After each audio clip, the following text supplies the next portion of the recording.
요엘서 1장 14절 15절 말씀을 제가 읽겠습니다. 거룩한 금식을 선포하고 성회를 열어라. 장로들과 유다 땅에 사는 모든 백성을 불러 주 너희 하나님의 성전에 모으고 주님께 부르짖어라. 슬프다 그날이여. 주님께서 심판하실 날이 다가왔다. 전능하신 분께서 보내신 바로 파멸의 날이 다가왔다. 이 요엘서에 대해서 서론적으로 길게 말씀을 드리지는 않겠습니다. 여러 학자들의 견해들이 많은데 그 중에서 추려서 가장 받아들일 만한 내용을 짧게 말씀을 드리면, 이 요엘 예언자의 이름의 뜻은 여호와는 하나님이시다라는 뜻이죠. 엘은 여러분이 알고 계세요. 엘은 하나님에 대한 히브리식, 이스라엘 사람들이 이렇게 말해줘요.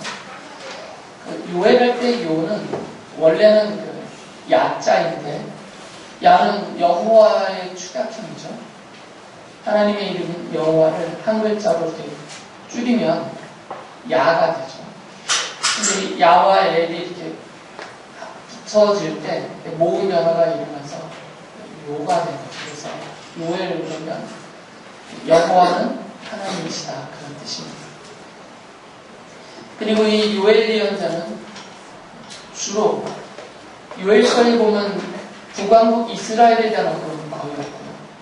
남왕국 유다와 특히 예루살렘, 또 성전과 제사장에 대해서 집중적으로 예언을 하고 있기 때문에 남왕국 유다 땅에서 대략입니다. 정확한 연도는 산정하기 어렵지만 대략 주전 850년경에 사역을 했던, 활동을 했던 그런 예언자입니다.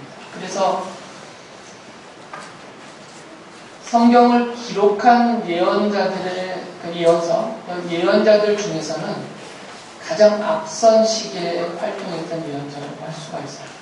거의 대부분이 오바댜 예언자 정도가 요엘 예언자와 같은 시기이고, 나머지 분들은 요엘 뒤에 주로 활동하면서 사역을 했던 그런 분들이고요. 그래서 요엘서는 메뚜기 때 침공으로부터 시작이 됩니다.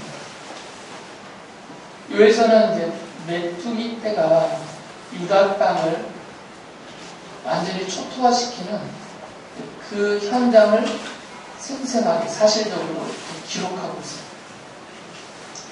어떤 분들은 이 메뚜기 때를 아시리아나 또 주변에 있는 다른 나라들의 침략, 그것을 비유적으로 말해서 메뚜기 때를 이방 나라의 군대다, 이렇게 말씀하시는 분들도 있는데, 그것은 지지하기가 어렵고요.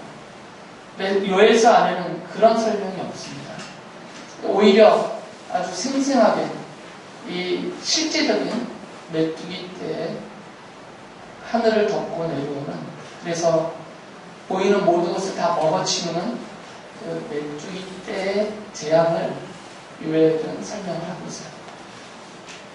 장차 있을 것이다, 이렇게 미래형으로 말하지 않고 그가 경험한 것을 생생하게 과거형으로 설명합니다. 실제로 있었다라는 거죠. 이 메뚜기 때가 얼마나 무서운지는 우리가 실감을 못해요. 우리나라에는 그런 일이 있었던 적이 없으니까, 역사 이래로. 그러나 아프리카 지역이라든지 이런 데 보면 실제로 메뚜기 때가 그 지역을 완전히 초토화시키는 그런 일들이 지금 현재도 일어나고 있고요. 주로 아주 극심한 가뭄이 일으면 이 메뚜기 떼들이 자기들이 먹을 식량이 없기 때문에, 그러니까 식물들이 없죠, 다 말라버리니까. 그래서 이 먹을 것을 찾아서 이동을 해요. 그때 아주 전체적으로 대대적으로 이동을 하는데 그 무리가 워낙 많기 때문에 진짜 하늘을 덮고 내리듯이 그렇게 보이죠. 좀 나이가 있으신 분들은, 제 또래 분들은 이상은 영화를 보신 적 있을 겁니다. 그 펄벅의 돼지라는 영화를 보면 그 메뚜기 떼가, 중국에서 일어난 일이죠. 메뚜기 떼가 그 지역을 완전히 초토화시키는 그걸 영어로 찍어놨잖아요. 기억들 안 나세요? 궁금하시면 다시 보세요. 우리가 중국 땅에 살고 있으니까 좀 현대화가 있을 겁니다. 근데 그 영화에서 묘사하고 있는 펄벅의 대지라는 책에서 묘사하고 있는 것보다 훨씬 더 큰 규모예요, 지금. 훨씬 더 큰 규모의 메뚜기 떼가 한 지역이 아니라 유다 땅 전체를 뒤덮고 있습니다. 그래서 1장 9절의 기록을 보면 땅 위에 하여튼 파란색이라는 것은 하나도 남겨놓지 않고 싹 먹어치운 거죠. 그래서 사람들이 먹을 거리가 하나도 남지 않았어요. 이것들이 들판만 덮친 것이 아니라 도시, 성읍까지 쳐들어와서 그 땅에 먹을 것이라고는 남지 않도록 다 먹어버렸어요. 그래서 창고에도 하나도 남지 않고 그러니까 굶어 죽게 된 거죠. 그래서 하나님께 매일 바치던 곡식제물도 바칠 수 없는 상황이 됐습니다. 그래서 제사장들이 탄식을 해요. 탄식하는 이유는 두 가지겠죠. 하나는 그 메뚜기 떼의 재앙 때문에 탄식을 할 것이고, 두 번째는 자기네가 굶기 때문에. 제사장들은 백성들이 바치는 제물이 그들의 식량이잖아요. 바칠 것이 없으니까 제사장들이 좀 굶고 있는 거죠. 그 정도로 대대적인, 그리고 아주 엄청난 메뚜기 떼의 재앙이 덮친 것이고요. 또 1장 17절에서 20절 보면 이 메뚜기 떼의 재앙의 간접적인 이유도 되겠지만 극심한 가뭄이 들었어요. 그래서 마실 물이 하나도 없을 정도로 모든 물이 말라버린 거죠. 이 두 가지가 복합적으로 벌어지니까요. 그래서 메뚜기 떼의 재앙과 또 극심한 기근, 가뭄, 이 두 가지가 지금 유다 땅을 완전히 뒤덮고 있는 것입니다. 그런데 요엘은 이 메뚜기 떼의 재앙을 하나님이 보내신 것이다라고 말을 해요. 직접 하나님의 말씀을 인용하면서. 그래서 2장 25절에 보면 이렇게 말씀하시죠. 하나님이 그 엄청난 메뚜기 군대를 너희에게 보내어 공격하게 한 것은 바로 나다라고 말해요. 하나님이 직접 말씀하신 거죠. 이 메뚜기 떼는 내가 보낸 것이다. 1.6절에서는 이 메뚜기 떼를 군대라고 비유하는데 2장 11절에서는 하나님이 그 군대를 지휘하시는 지휘관으로 묘사하겠죠. 주님께서 큰 음성으로 당신의 군대를 지휘하신다. 병력은 헤아릴 수 없이 많고 명령을 따르는 군대는 막강하다. 지금 메뚜기 떼가 하나님이 직접 지휘하시는 하나님의 군대로서 하나님의 뜻을 받들어서 유다 땅을 초토화시키고 있는 거죠. 그래서 요엘은 이 메뚜기 떼의 재앙이 하나님께서 유다 땅에 있는 하나님의 백성들을 향하여서 직접 내리신 것이기 때문에 하나님의 뜻이 있다는 거죠. 장난삼 하시는 분이 아닙니까? 당신의 백성을 괴롭게 하시는 이런 재앙이 별 이유 없이 닥치진 않잖아요. 분명 하나님의 뜻이 있는데 그 하나님의 뜻을 그들의 죄에 대해서 하나님이 벌하셔서 그들이 죄를 깨닫고 뉘우치고 하나님께 돌아오게 하려는 것에 있다라고 말하죠. 그래서 2장 12절에서 이렇게 촉구를 합니다. 지금이라도 너희는 진심으로 회개하여라. 나 주가 말한다. 금식하고 통곡하고 슬퍼하면서 나에게 돌아오라. 이게 메뚜기 떼 재앙의 이유다라는 거죠. 하나님께서 지금 이스라엘 백성들이 하나님을 버리고 거역하고 깊은 죄악에 빠져있기 때문에 하나님께서 그들을 깨우치시고 그들을 하나님께로 돌아오게 하기 위해서, 쉽게 말하면 스스로를 돌아보아서 우리가 얼마나 하나님 앞에서 죄인으로서 살고 있는지 이것을 깨닫게 하기 위해서 이 재앙을 보내셨다는 것입니다. 이게 적은 규모이면 잘 깨닫지를 못해요. 견딜만 하면 깨닫지를 못하기 때문에 견딜 수 없는 엄청난 규모의 재앙으로 그들을 치신 거죠. 우리 아이들도 이게 맷집이 늘면 엄마가 살살 혼내가지고는 끄떡도 안 해요. 그런데 자기가 견딜 수 없을 정도의 꾸지람이나 체벌을 당하면 분하고 억울하긴 하지만 그래도 착하고 현명한 아이들은 스스로를 돌아보죠. 왜 나에게 부모님들이 이렇게 화를 내는지, 나를 혼내고 벌하는지 자신을 돌아보게 되죠. 이건 지혜로운 아이들이에요. 얘들아, 지혜로워야 된다. 분노와 억울함에 눈물만 흘리지 말고 생각을 해야 돼. 왜 부모님이 나를 혼내실까? 왜 밥을 굶기실까? 왜 스마트폰을 뺏어가실까? 왜 때리기까지 하실까? 분하고 억울해도 꼭 참으면서 지혜롭게 스스로를 돌아보아요. 어리석은 아이들은 그때 돌아보지 않고 분노를 터뜨리기만 하죠. 이스라엘 백성들이 지혜롭지가 못했어요. 실제로 삶이. 그래서 웬만한 것으로는 정신을 못 차립니다. 하나님께서 연자들과 종들을 보내셔서 말씀으로 깨우쳐 주셔도 듣는 뿐만. 하나님이 그들을 징계하셔도 이 적은 약한 그런 수준의 징계를 받을 때는 생각도 안 합니다. 그런데 이제는 자기들이 손을 어떻게 해볼 수 없는 상황이 됐어요. 요에스를 보면 이 메뚜기 때의 그 무시무시한 그 모습을 아주 생생하게 기록을 합니다. 완전히 하늘을 덮고 있어요. 아주 먹구름이 몰려오고 산등성이를 넘어 날아오는 그들의 모습이 막 무서울 정도로, 두려울 정도로 이렇게 몰아쳐오죠. 자기들의 손으로는 감당할 수가 없습니다. 막을 수가 없고요. 현실적으로 당장 먹을 거리가 하나도 남지 않는 그런 지경이 되니까 그제서야 이들이 이제 생각하게 된 거죠. 사실 우리 인간들이 다 그렇습니다. 견딜만 하면 잘 생각을 하죠. 견딜 수 없을 때 하나님의 백성들은 그 견딜 수 없는 일이 닥치면 하나님 앞에 무릎을 꿇죠. 하나님의 뜻을 찾습니다. 왜 그렇습니까? 왜 이렇게 되었습니까? 그러나 하나님을 알지 못하는 사람들은 제각기 자기들의 삶에서 방법을 찾든지 포기하고 넘어지든지 그렇게 하죠. 그래서 요엘은 무슨 얘기를 하고 있냐면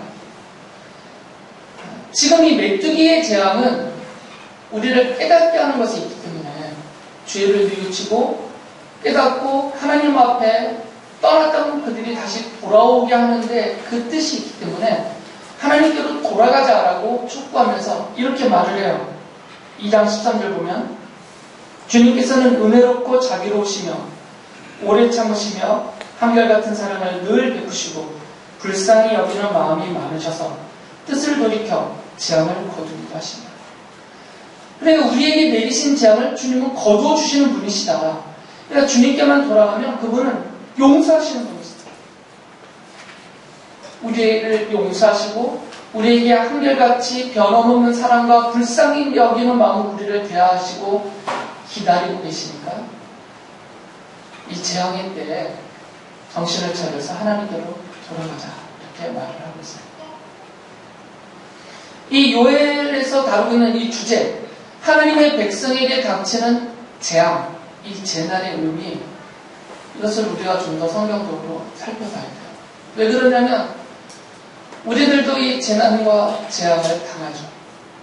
개인적으로 받기도 하고 가정적으로 받기도 하고 또는 기업에서 좀 더 넓게 가면 사회적으로, 국가적으로, 민족적으로 더 확대는 세계적으로 이 재난과 재앙이 그치지 않고 벌어지고 있기 때문에 믿음이 없는 분들이야 그것을 단순한 자연재해 정도로 보죠. 또 사람들이 이 자연을 파괴했기 때문에 자연을 수탈하고 또 환경을 오염시켰기 때문에 이런 자연적인 현상이 복합이 되어서 자연 재해가 일어나고 있다. 이렇게 그냥 넘기죠. 그러나 하나님을 믿고 성경을 믿는 하나님의 백성들은 그 재난과 재앙이 직접적이든 간접적이든 그것이 하나님의 백성들에게 닥치는 것일 때는 그렇게 직접적으로 재앙과 재난을 쏟으시든지 간접적으로 막아주지 않고 허용하시든 간에 우리를 향한 하나님의 뜻이 있다라고 생각을 해요. 이게 믿음의 사람들이죠. 그렇기 때문에 성도들에게 닥치는 이 재난과 재앙에 대해서 분명한 이해를 하고 있어요. 우리가. 아무 뜻도 없이 그냥 자연적인 현상으로 성도들을 향해서 이 재앙과 재난들이 쏟아지고 닥치게 하시지 않습니다. 분명하게 성경은 말하기를 하나님의 백성들이 재난과 재앙을 당할 때는 그들을 향한 하나님의 책망하심과 뜻하심이 있다라고 분명히 말씀하세요. 신명기 28장 59절에서는 모세를 통해서 하나님이 구약성경 시대 하나님의 백성의 대명사인 이스라엘 사람들을 향해서, 그러니까 결국 이것은 모든 하나님의 백성들을 향해서 하시는 말씀이죠. 분명히 하나님으로부터 오는 재난과 재앙에 대해서 언급을 해주셨어요. 이렇게 말씀하시죠.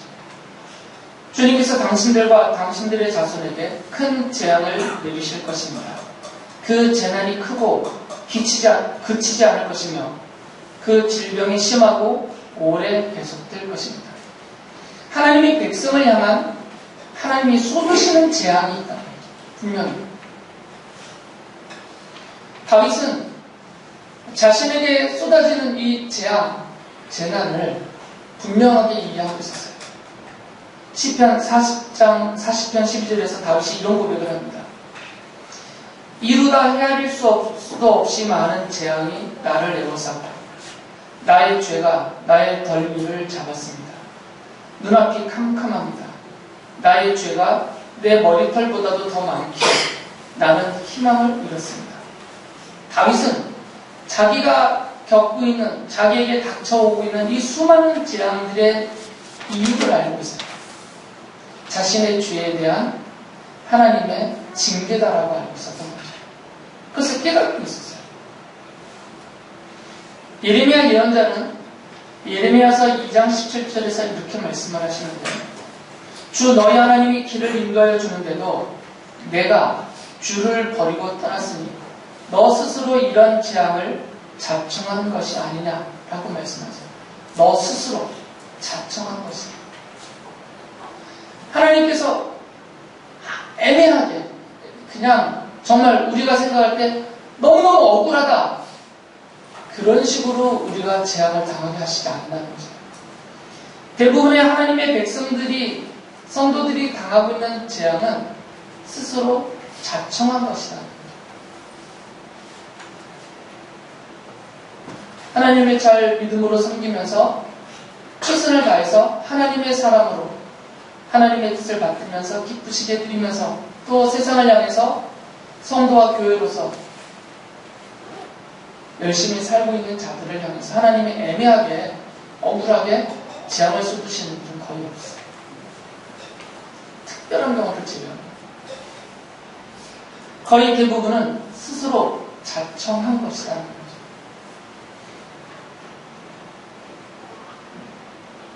내가 재앙을 당할 만한 일들을 하나님 앞에서 실제로 했다라고 성경은 말해요. 대부분 그것은 죄악이죠.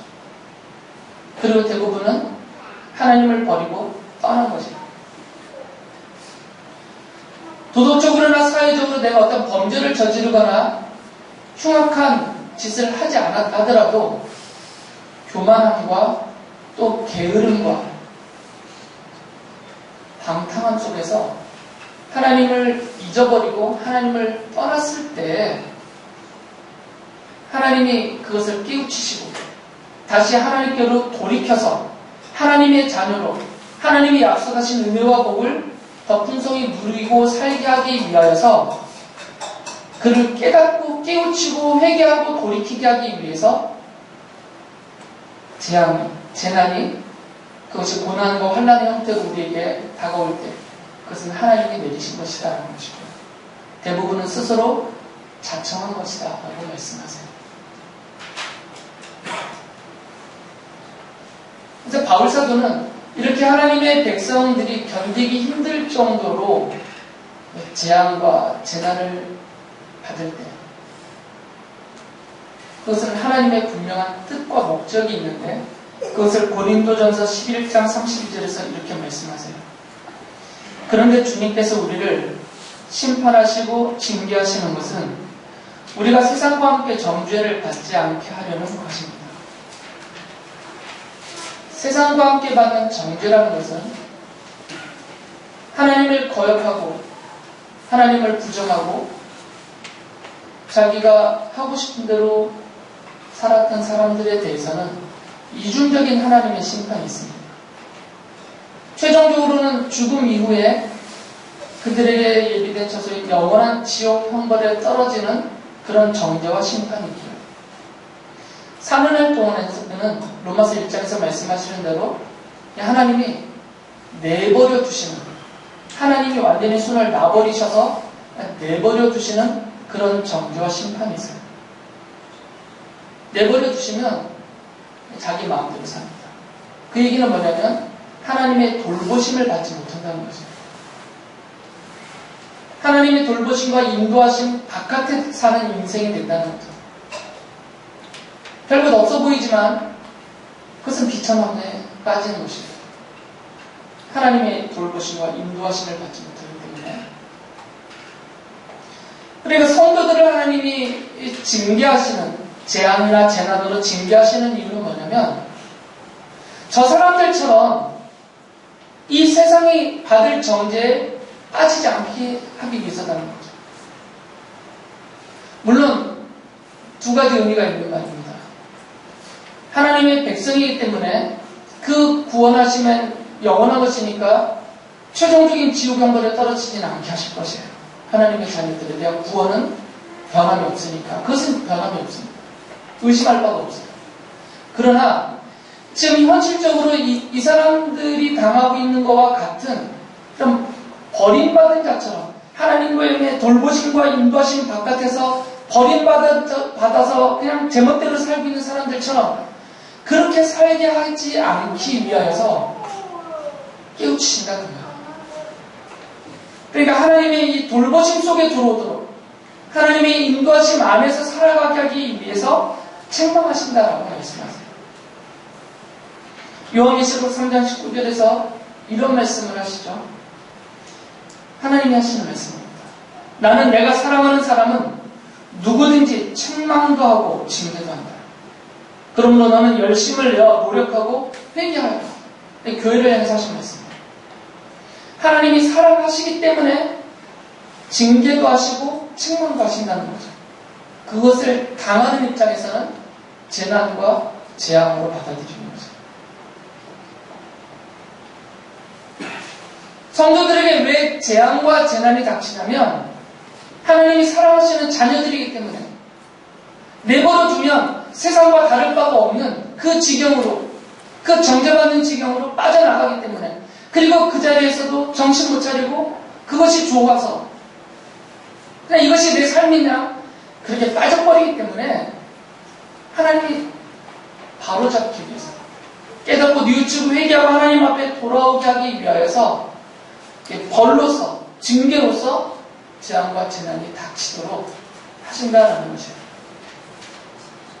물론 이것에 약속은 있습니다. 분명한 약속을 하셨어요. 시편 34편 17절에 보면 의인이 부르짖으면 주님께서 반드시 들어주시고 그 모든 재난에서 반드시 건져주신다. 그것은 하나님의 약속이에요. 내게 닥치는 재난, 재앙이 나에 대해서 하나님의 징계요, 나를 깨닫고 더 복된 자리로 돌이키게 하시려는 하나님의 뜻이다라는 것을 알면 부르짖게 되죠. 하나님 앞에 돌아와서 하나님 앞에 엎드려서 하나님 앞에 부르짖죠. 회개하며 부르짖고 돌이키면 부르짖어요. 그리고 이 재난과 재앙에서 건져달라는 부르짖음이 더욱더 깊어지겠죠.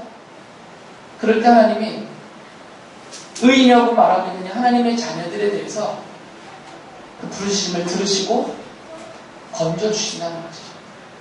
재앙과 재난이 그치게 해주시고 또는 그것들이 피할 수 있게 해주신다는 거죠.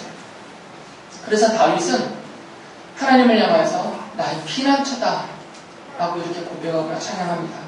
시편 32편 7절에 이렇게 그가 찬양하죠. 주님은 나의 피난처, 나를 재난에서 지켜주실 분. 주님께서 나를 보호하시니 나는 소리 높여 주님의 구원을 노래하려 합니다 라고 말해요. 다윗의 본보기가 되는 거죠. 다윗이 수많은 재난과 재앙을 겪으면서도 그가 늘 하나님을 떠나지 않고 늘 하나님을 찾고 하나님 앞에 엎드리며 부르짖으며 하나님의 구원을 사모하며 기다렸어요.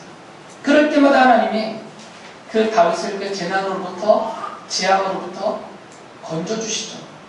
분명한 약속을 이루어주셨어요. 이 약속은 다윗 개인을 향한 것이 아닙니다. 이 자리에는 여러분들을 향한 하나님의 약속입니다. 하나님이 여러분들의 부르짖음을 들으십니다. 그리고 약속하신 대로 사랑으로 돌보시면서 건져주시고 피하게 해주세요. 주님이 여러분들의 재난당할 때, 재앙당할 때 피할 피난처이시기 때문이에요. 그래서 요엘은 이 메뚜기 때의 재앙을 이중적으로 말하고 있어요. 첫째는 지금 말씀드렸던 것처럼 하나님의 백성을 돌이키셔서 하나님의 백성의 자리로 와서 하나님의 백성에게 약속된 기업을, 그 은혜와 복을 누리고 살게 하시려는 하나님의 뜻이다, 징계다 이렇게 말해요. 그러니까 믿음으로 지혜롭게 깨닫고 하나님 앞에 돌아오기만 하면 하나님이 재난과 재앙을 거두시거나 막아주시거나 피하게 해주신다. 이것을 믿으라는 것이고요. 또 한 가지는 이건 이제 요엘서 뒷부분을 보시면 이해가 되는데 그 부분은 다음번 설교에서도 자세히 좀 말씀을 드릴 것이고요. 이 메뚜기 재앙을 비롯해서 하나님이 보내시거나 쏟으시는 이 재난과 큰 재앙들은 전조라는 거예요. 전조. 이 징조와 같은 뜻인데 징조라는 것은 장차 일어날 일들의 조짐이잖아요. 근데 이것이 장차 일어날 아주 분명한 일, 그것을 미리 확실하게 보여준다라고 더 강조할 때 쓰는 말은 전조예요. 징조는 아닐 수도 있습니다. 그 일이 안 일어날 수도 있어요. 징조라고 표현하면은. 그리고 그것이 징조가 아닐 수도 있어요. 그러나 전조라고 표현할 때 이것은 아주 분명한 사실이에요. 반드시 일어날 그 일에 대해서 미리 보여주는 것을 강조적으로 말할 때는 전조라고 표현을 써요. 이 메뚜기 때 재앙은 전조라는 거죠. 장차 있을 하나님의 세계적인 이 온 우주적인 그 심판에 대한 전조다라고 말을 해요. 그래서 이렇게 경고를 하죠. 1장 15절을 보면 슬프다 그날이요. 이미 메뚜기 때는 이미 덮쳐왔습니다. 즉 오늘을 말하는 것이 아니에요. 그날은 장차 있을 그날을 말하는 거죠. 슬프다 그날이요. 주님께서 심판하실 날이 다가왔다. 전능하신 분께서 보내신 바로 그 파멸의 날이 다가왔다는 거죠.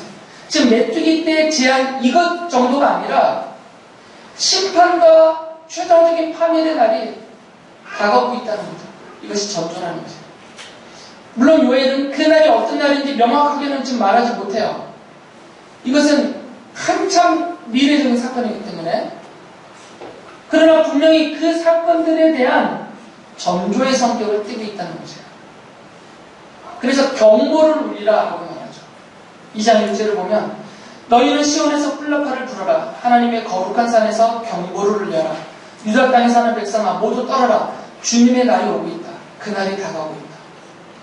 그러니까 메뚜기 때의 이런 엄청난 재앙은 장차 최후의 심판, 세상을 멸하실, 심판하실 그 주님의 날이 다가오고 있다는 것을 미리 알려주는 사건이니까 경고를 울려라는 거죠. 경각심을 가져라는 거죠. 이 메뚜기 떼의 재앙을 보면서 두렵고 떨리는 마음으로 주님의 심판의 날을 생각하고 준비하라는 거죠. 그래서 요엘은 이 메뚜기 떼의 재앙을 비유적으로 하나님의 심판의 날로서 설명을 해요. 그래서 2장 30절과 31절을 보면 그 징조라는 것이에요. 그날에 내가 하늘과 땅의 징조를 나타내겠다. 피와 불과 연기구름이 나타나고 해가 어두워지고 달이 빛같이 붉어질 것이다. 끔찍하고 크나큰 주의 날이 오기 전에 그런 일이 먼저 일어날 것이다. 주님의 날, 이 심판의 날이 다가오는데 이 날 전에 징조, 전조로서 보여줄 것이 있는데 그게 이런 것들이라는 것이고요. 지금 이 메뚜기 떼의 재앙은 이 전조의 비유적인 설명이에요. 그래서 2장에 보면 메뚜기 떼가 천지를 뒤덮는 모습들, 하늘을 어둡게 만들고 산등성이를 넘어오는 모습들, 이런 것들을 무서울이 많이 설명을 하고 있죠. 그러니까 요엘서는 이런 이중적인 메시지를 담고 있습니다.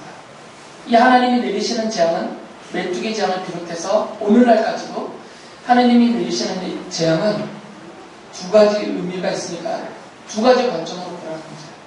첫째는 이 재앙이 덮치는 그 당시와 그 재앙을 당하고 있는 그 당사자들에게 향한 하나님의 뜻이 있다. 죄를 깨닫게 하고 뉘우치고 돌이켜서 하나님 앞에 돌아오게 하려는 하나님의 뜻이 있고, 그런 모든 연속되는 재앙들은 장차 온 우주적인 이 세계를 향한 하나님의 마지막 최후의 심판날이 있는데 그날이 다가오고 있다는 것에 대한 전조의 성격을 띠고 있다.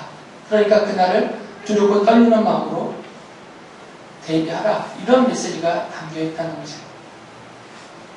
예수님께서도 그 전조적인 징조에 대해서 이렇게 말씀하세요. 누가복음 21장 10절과 11절 보면 예수님이 다시 재림하실 것이고 예수님이 재림하시는 날 마지막 최후의 심판이 벌어질 것인데, 그 날 주님이 재림하시고 최후의 심판이 벌어질 그날 전에 이런 징조들, 이런 전조가 있을 것이다 라고 말씀하세요. 몇 가지만 짧게 언급하면 누가복음 21장 10절 11절입니다. 민족이 일어나 민족을 치고 나라가 일어나 나라를 칠 것이다. 큰 지진이 나고 곳곳에 기근과 역병이 생기고 하늘로부터 무서운 일과 큰 징조가 나타날 것이다. 믿음이 없는 분들은 이것을 그냥 단순한 자연재해로만 받아들입니다. 자연재해로만.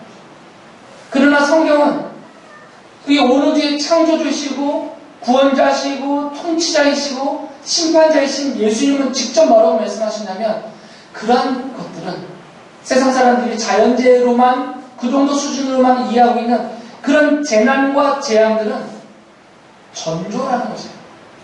주님이 재림하시는 날 온 우주적으로 벌어질 최후의 심판과 그 멸망에 대한 전조다라고 주님이 직접 말씀하세요.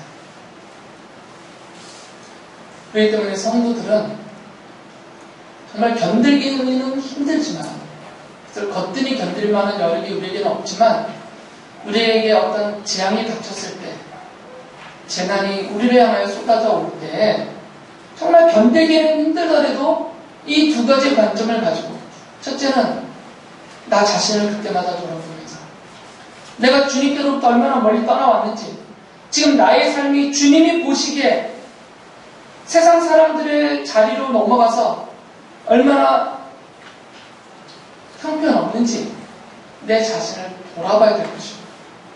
그럴 때 주님이 하시는 약속이 있으니까 주께로 뉘우치고 회개하고 돌아오기만 하면 주님이 용서하시고, 한결같고 변함없는 사랑과 불쌍히 여기는 마음으로 나를 늘 대하시는, 나를 사랑하시는 자녀로서 나를 징계하고 계시는 하나님이니까, 그리고 그분이 나의 피난처이시니까 주님께로 돌아서기만 하면 이 모든 재앙으로부터 나를 건져주시고 그치게 하시고 피하게 해주시는 그 주님의 사랑을 바라봐야 될 것이고, 또 하나는 이것이 세상 모든 것이 끝나는 그날의 전조라는 것을 알아서 내가 개인적인 종말을 맞든 우주적인 종말의 날이 오든 내가 주님 앞에 서고 주님의 날에 들어갈 그 날이 가깝다는 것을 알아서 이 세월을, 이 세상의 때를 잘 분별하여서 내가 과연 이렇게 살아도 될 것인가? 생각하는 게 있는데 사물하는 것이에요. 그래서 이러할 때 우리가 욥의 신앙 고백을 늘 반복적으로 기억해야 됩니다. 그가 그 극심한 재앙, 개인적인 재난을 당할 때 그걸 이해 못했던 욥의 아내가 욥을 비난했거든요. 하나님을 욕하는 중에. 그럴 때 그 욥의 아내를 향해서 욥이 말한 것은 곧 그 자신의 신앙 고백이었어요. 이것이 우리의 신앙 고백이 돼야 되죠. 환난 날에, 재난의 때. 욥기 2장 10절에 이렇게 욥이 말합니다. 그의 아내를 향해서 당신까지도 어리석은 여자들처럼 말하는구나. 우리가 누리는 복도 하나님께로부터 받았는데 어찌 재앙이라고 해서 못 받는다 하겠습니다. 복을 누리든 재앙을 당하든 하나님의 자녀를 향한 하나님의 뜻이다라고 욥은 받아들이고 있었던 거죠. 그래서 시편 37편 39절 이 말씀을 다윗과 함께 우리도 고백하면서 확신하면서 우리에게 닥치는 이 재난과 재앙을 이해하고 이렇게 받아들여야 됩니다. 이렇게 말하죠. 의인의 구원은 주님께로부터 오며 재난을 받을 때 주님은 그들의 피난처가 되신다. 하나님의 백성들을 향한 구원은 반드시 주님께로부터 와서 반드시 이루어질 것이고 그 자녀들을 향해서 쏟으신 재난도 결국은 주님께서 피난처가 되시니까 피난처이신 주님 안에서 그 약속하신 은혜를 받고 누리면서 그렇게 믿음으로 살아가는 주님의 돌보심과 보호하심과 구원하심과 인도하심 안에서 살아가는 내가 되어야 되겠다. 이런 깨달음을 갖게 하시는 것이 우리를 향한 재앙, 재난의 뜻입니다. 그렇게 이해하시고 그런 믿음으로 주님 앞에 더욱더 엎드리시는 여러분의 삶이 되시기 바랍니다.